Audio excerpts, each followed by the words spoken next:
Welcome to Penrose Learning, where we make understanding easy. In this video, I will explain how to get a Roblox refund on mobile devices. It can be frustrating when you make an accidental purchase or encounter an issue, but don't worry, we're here to help guide you through the process. We'll cover the essential steps you need to take, from understanding eligibility to knowing where to submit your request. Our goal is to make this as clear and straightforward as possible, so you can confidently navigate the refund system. Let's get started.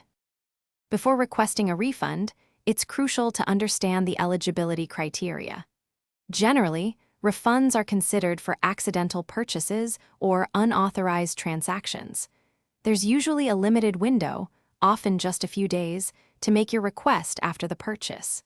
Keep in mind that items already used or consumed within the game are typically not eligible. Always review Roblox's terms of service and the specific app store's refund policy to ensure your request aligns with their guidelines.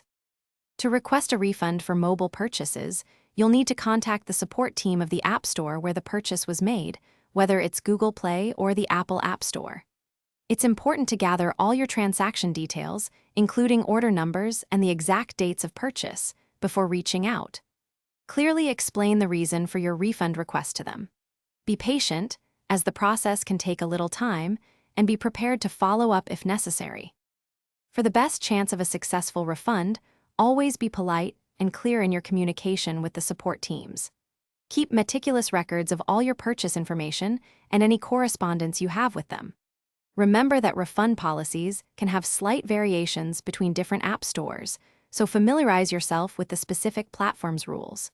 If you suspect an unauthorized purchase, secure your Roblox account immediately by changing your password.